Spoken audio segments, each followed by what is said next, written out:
AT's hero represents a strong side laner of his own right, and Just4Fun put so much emphasis on their side lanes earlier.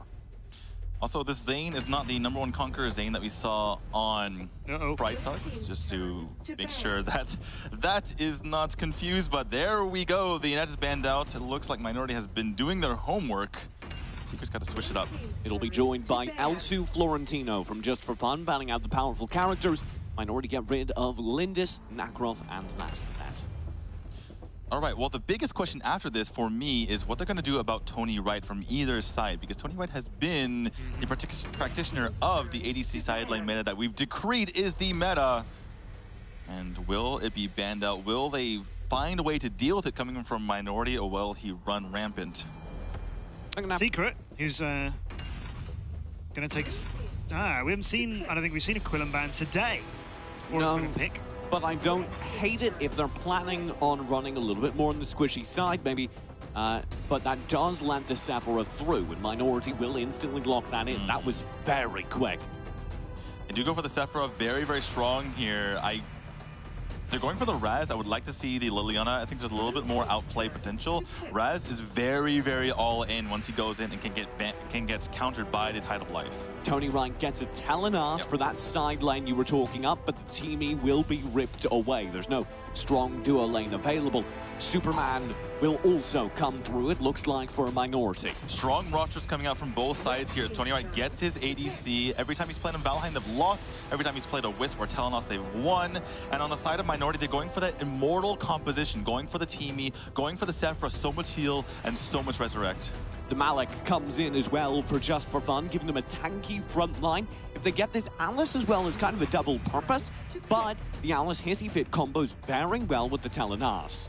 I was expecting this. Once the Annette went away, Alice is the most similar hero to come out, so was expecting Alice to come here, and perhaps Secret can play it just as effectively as he plays the Annette.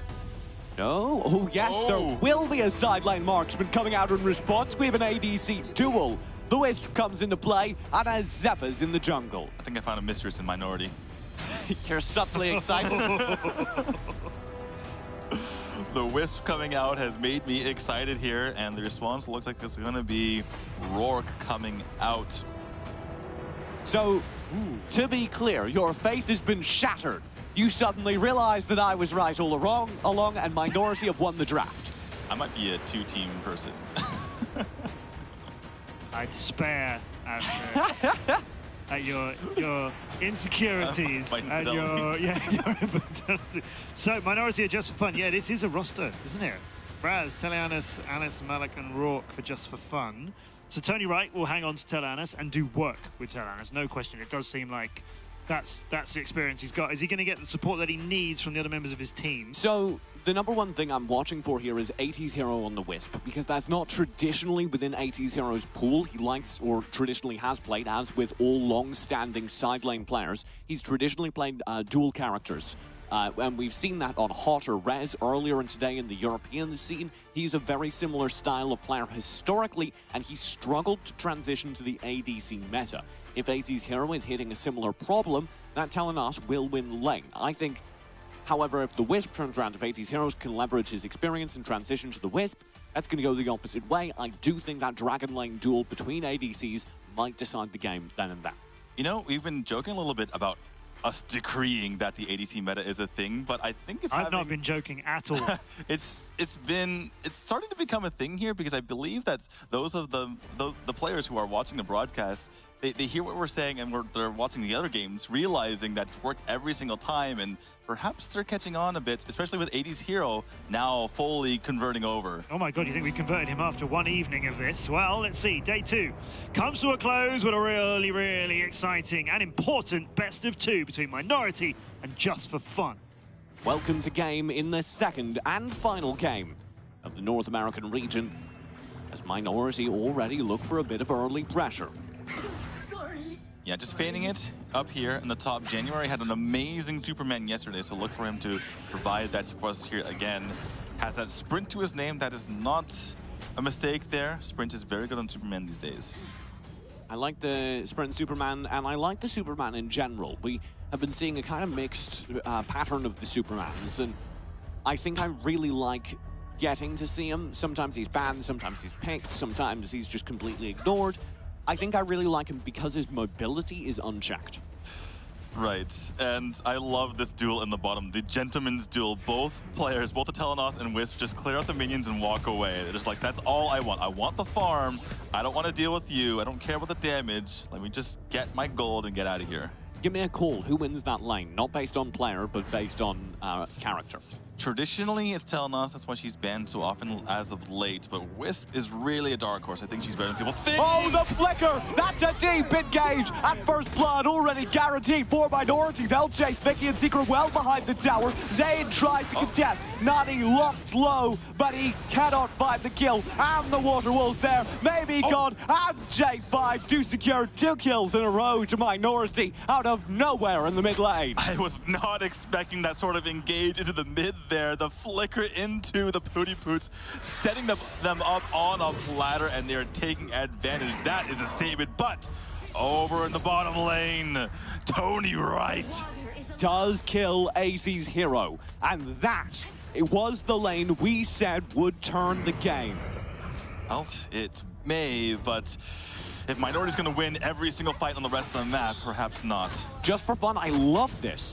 The kill comes through in the top lane, so they shift focus, they go for the Abyssal Dragon, and they will get it at J5. He oversteps, and Minority lose 2 key objectives, their player and the Dragon. He had the Tide of Life up, he just didn't get it off in time because the ult came out, but Tony Wright taken out this time. A good trade from AT's hero, keeping this brawl close. The gold incredibly tight, but Just for Fun will be able to tie it up once they clear their jungle. Still down 1,000 though. Let's see if they're able to kind of deal with this pressure coming out from Minority. 4-2 kill score. Certainly Minority has taken notice, and they're taking this very seriously. Silence in the mid lane, playing awfully wary after that one flicker engage. He's seen what happens to people who linger a little bit too far forward. Right, especially when double raccoon come in your face and start farting. It can be deadly. Raccoons are. There's the dive onto Secret. Nice catch out from Minority. Tony Wright unable to save his support. And perhaps we're seeing that weakness there with Secret not being on the favorite hero. Minority looked like they were pressing this tower, and that's why Vicky dashed over, and now we realize exactly how many Minority members are still in that bush. Suddenly decides he doesn't really want to defend that tower after all.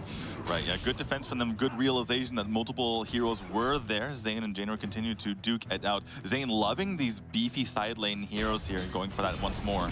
Maybe God will dive into the tower. There's the water wall. This tower should fall, but the re-engage is here. Good hit. J5 very low. Maybe God dives in with the Death Flurry, and Silos will fall. Vicky, in the meantime, cannot get the kill, and it's 2 more kills over in favor of Minority. Make that 3.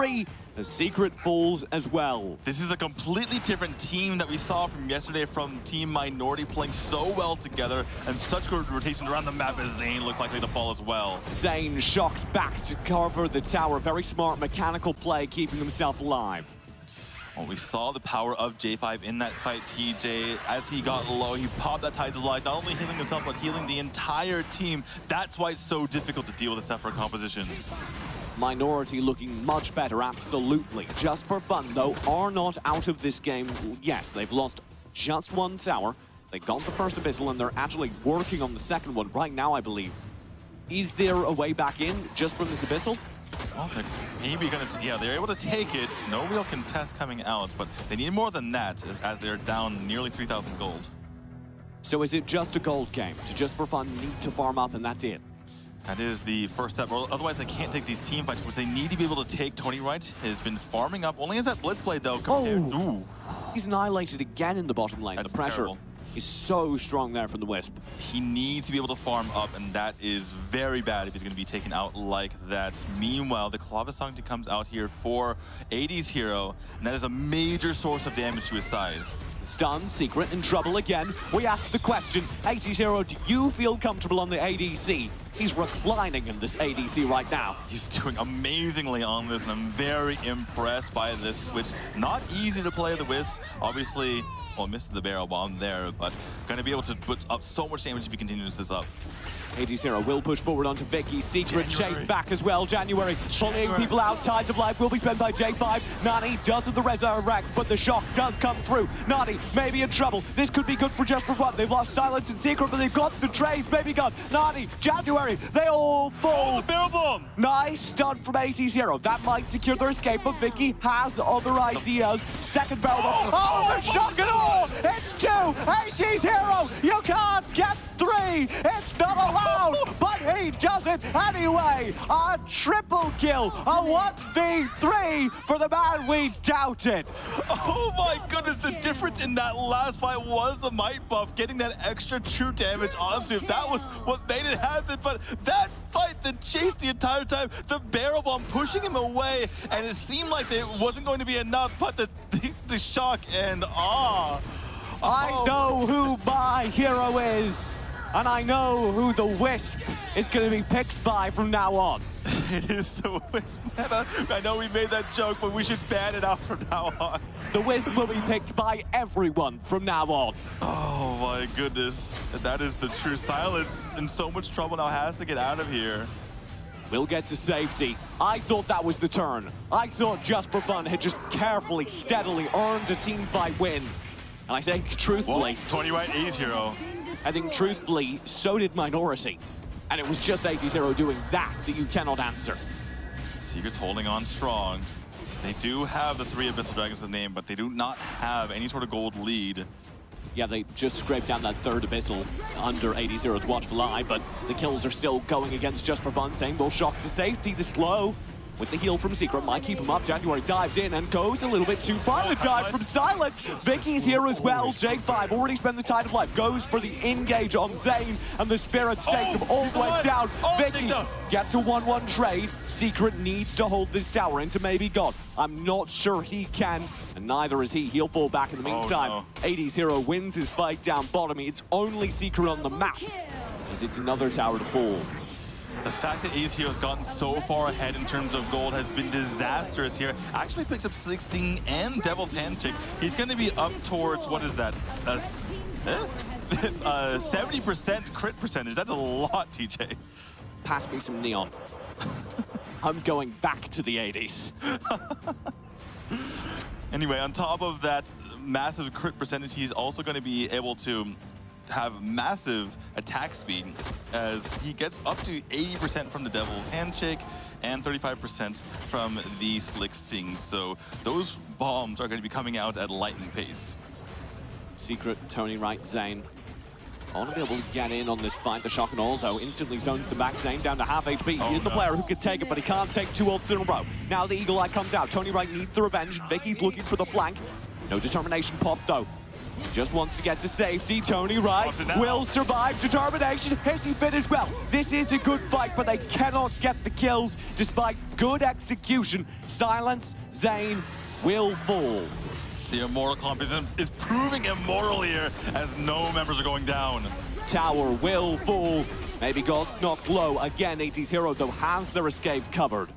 This has been such a turnaround here from Minority. I have to mention it again because they're playing with a beautiful comp, and it's allowing 80-0 to just rain damage from the backside. And it looks like Just4Fun can't even keep up, can't even stand around their towers to defend. No, and we talked about Minority maybe having something to prove. I dare say they've proved it, and I dare say they look better than ever before. Absolutely, switching to this composition with no problems whatsoever and taking it to Just4Fun, saying we are the ones who want to contend for the top. 2 high ground towers remain. Just4Fun are not necessarily out of it, but it's a tough comeback to make, especially with this Dark Slayer against them. What is their only hope? The thing is, their composition works when they're ahead, not when they're behind, because that means that they can force maybe Gots to jump in and Vicky to take him out with a Rourke, but Rourke can't really dive into the backside, so it's just tricky fighting here. I think Tony Wright needs to do most of the damage for them. Tony Wright relied on to do the damage. He did just get Bow of Slaughter. That will help keep him alive throughout the fight. Here comes the Drake up in the top lane. Slayer lane. Shock and awe again. Such a powerful zoning tool, but J5 gets knocked low. He'll need to spend the Tides of Life very early on. Tower, 2 full. Maybe goes on to 4. The shock is cancelled. Zayn can't get it off. I don't think they can hold. Tony writes, narrowly alive, chased by Nani underneath the tower. Minority looking for the core. They've got Secret chased back, just going for the kills. Finally, the focus comes in, and it will be game number 1 to Minority. Minority bringing it today, unlike yesterday, showing who is one of the top teams in North America as they take down Just4Fun. No fun today. Doubt me again, Daniel. I dare you. Oh. All right, lover boy. So you and your promiscuity. I'm ending it now. He's done with it. All it took was 1 win for him to decide he loved Just4Fun. All it takes is 1 loss for him to decide he doesn't. Or 1 wisp. Yeah, 1 wisp. Fair enough. And a shock and awe moment, which was just deadly in all shapes and sizes. 3K on the retreat when it's all going Just4Fun's way, pushing across the map, and then, yeah, didn't close the whip down. And his eyes are so dead. They really were just then. Actually, you're not wrong at all. It was just like, yeah, I know, stop talking. So, yeah, I'm sure we'll see that again and again and again, because I've asked for it as a relay, as a replay reel, which is basically just that moment, with maybe a shot of you watching it. Wow, okay, so Minority here to scrap this thing out, and maybe our top 2, if we get performances like that, maybe our top 2 isn't as determined as we think the NA region could be. It's still super early days. We're only just coming in sight of the end of day 2 at the end of week 1, and there are 8 weeks of this season. So there is, I've said it before, I'll say it again, loads of Arena of Valor to sort these seasons out. Speaking of early days, yeah. I think we're starting to figure out what should be banned out. Obviously, Elsie was... Yeah. Obviously, Elsie's there, but aside from that, okay, this Immortal comp is ridiculous. Yes. When you have the Teemu and the Sephira, that combo there, it makes it so hard to kill. You saw J5 was in trouble so many times, looks like he was going to die. It did not matter because the Tide of Life came out. So why are you calling it an Immortals comp? Because you have the Tide of Life for the massive burst of healing, and if anyone survives through that, you have the Teemu for a massive resurrect. There is almost nothing you can do to get them, and you also have a pretty sick frontline from the Zephyrs, not necessarily necessary, but the fact that the Zephyrs is able to dive in and use his passive to survive so much damage is just gross. And it's so amazing to pair with an ADC. This is the fight that we were talking about. This went on forever. And they got chased down to the ends of the earth. Oh, yes! Spoiler, it doesn't end well. 80's hero gets such a massive stun and then underneath his ult. Nearly Zayn. Surely it's going to be Zayn this time. Oh, no, Zayn died again. The only reason why he's able to get that kill was the extra true damage on the Might buff. And it was such a good play as well because he's... Look at this here. Look at J5. Yeah. He dropped the shock and awe there during that clutch kill from 80's hero, dropped the shock and awe, and then sent out the barrel bomb. Because he goes in that order, he manages to stun up 3 players. And there are 2 reasons that happens. 1, good timing, good aim, all that. And second, Just4Fun were grouped up, rather inexplicably. They were all clustered together so they could get AoE stunned, all 3 of them, by 1 ability. Right, they were all chasing both J5 and 80's hero there. He throws out the barrel bomb, then throws out the shock and awe, and it stuns everyone there. He gets the entire team inside it. And that was just devastating damage. Tony Wright leading the way for Just4Fun in terms of damage to heroes. Big numbers for 80's hero and maybe God as well. Both of them getting more done. 24 and 8 in terms of kills. Tony Wright, actually, his actual damage numbers are quite high. A lot of that, though, this is what we talk about when we say the Immortal comp. It doesn't matter if he actually kills someone. It doesn't matter how much damage you do. Always a resurrect. Yeah, if there's... And there's always a burst of healing from J5. So they were doing so much actual damage and just not getting the kills. Right. Nani's 14 assists is not to be overlooked either. No. Yeah, that was very nice. He was always in the fight. We saw this over and over again when they fought. They got J5 low. He popped the Tide of Life. They tried to go in after him after it went off, the healing went off. And then they took a lot of damage doing so. They had to retreat. And then it was maybe God jumping in with the death from above. That was that same... it was that same combination of events that happened for, it looked like 4 or 5 fights, and that was just devastating for the side of Just4Fun.